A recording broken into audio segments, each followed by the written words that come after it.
Yan, magandang araw mga kakarwash, mga kabendot, mga ka-DIY. So sa wakas po, napa-install din sa wakas. So medyo natagalan po itong carwash na ito. So dapat po ito noong December 13 mapapadeliver. So medyo natagalan po na mahigit ulit isang buwan bago napaset up. Kasi po yung lokasyon, nagka-problema po ata sila sa lokasyon na pag-installan. So dapat po ito ay sa Candelaria, Quezon mapapa-install. So anong nangyari po, ito ay napalipat sa Barangay Puri, San Antonio, Quezon. Sa kabilang bayan lang. Nagka-problema po siguro doon sa kanilang paglalagyan kaya hindi na doon pinalagay. So ngayon pong araw na ito napa-install siya. Actual installation, first time usage lahat. The reason din po kung bakit ito ay hindi agad napa-install sa kanila kahit may lokasyon na napaglilipatan ay inayos pa yung paglalagayan. So sinemento pa yung kanilang pwesto, nag-install pa sila ng electrical. Pero dito naman po, ang kagandahan po nung ako na nag-install sa kanila, kasi hindi naman po kalayuan, ako na talaga nag-install. Ako na nag-install ng linya ng tubig, ako na nag-install ng linya ng kuryente. Yun po ang kagandahan pagka hindi kalayuan sa amin. Actual ko po na i-install, so mas safe po yung mga pyesa.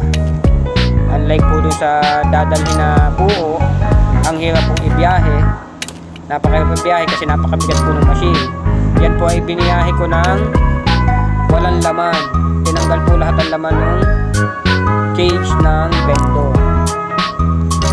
So kinarga ko sa ibang sakayan. So bali po dalawang sasakyan na nangyari na yan. Kinarga ko sa tricycle yung pinaka-housing na bendo kasi medyo malaki. Tapos yung mga pyesa, isinakay ko na lang sa aking minivan. So today, yan nga po, napa-install siya. So, thankfully, lahat ng pyesa ay all goods. Walang naging problema kahit first time usage lahat. So, malaking bagay po kasi walang naging problema. So yan po, na-testing na rin yan. So makikita nyo sa video, tinesting ko yung shampoo, yung tubig, and yung hangin dyan, tinesting ko lahat yan.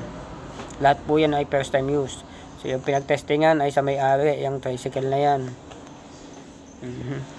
So nangyari po ata ito ay naging panregalo na lang or ibinagay nilang sa kanyang kamag-anak kasi nga po ay nagka-problema sa pwesto. So bali yun po si sir, yung may-ari ng tricycle at saka yung isa kanina, yung may-ari naman ng pwesto. So yan po kagandahan ng aking fully automatic 3-in-1 car wash bendo. Fully automatic po yan, may hose rail na dalawa, may shampoo, may hangin, may tubig. Fully automatic pa, iiwan nyo na lang po yan. Ang shampoo po niyan ay 20 liters mahigit po ang binigay ko. So mahigit isang buwan na nila mapapakinabangan yan nang hindi sila nagre-refill. So, very advantage po. Napakaganda po ang advantage yung fully automatic na yan.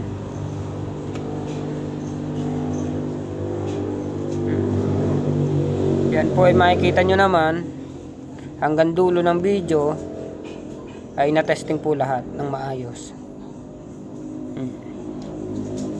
Maganda po ang pwesto nila kasi tabing kalsada. So yun po, yun yung kanilang sinemento. Kaya hindi agad kami nakapaglipat kasi nga po ay nag-ayos pa sila ng pwesto. Medyo napangaliit nga lang po yung kanilang pwesto pero okay naman. So yung Alcris dati na car wash na name, pinalitan na nila ng LD car wash kasi new owner na sila.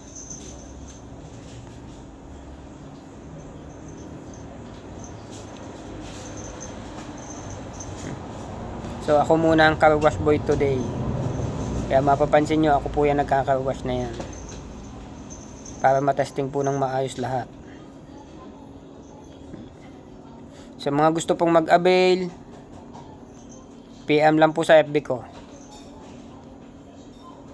Pwede rin pong tawag sa cellphone number ko. Ang location ko po ay Barangay Lalig, Chaong, Quezon Province. Madali nyo po ako makakontak, ilalagay ko naman po sa description ng video. So yan po, makikita nyo, naka-hose rail na siya ha. Tapos may panghangin. Testingin ko yung hangin dyan. So, lahat siya tested. Kaya, convincing. So, yung may-ari ay convincing na magagamit nila na maayos. Umalis ako dyan ng maayos. Na lahat siya ay gumagana. So, sinet up ko siya within mga 2 hours siguro or 3 hours. Kasi naghanap pa sila ng ibang kagaya na sa linya ng tubig, pinabili ko pa. Kaya medyo natagalan. Pero yung pag-setup ko naman ng mismong machine, napakabilis lang. Kasi kabisado ko nga. Yun lamang po, mga kabendo, mga car wash, mga ka-DIY. Salamat po. Please like, subscribe, and click the bell. Thank you!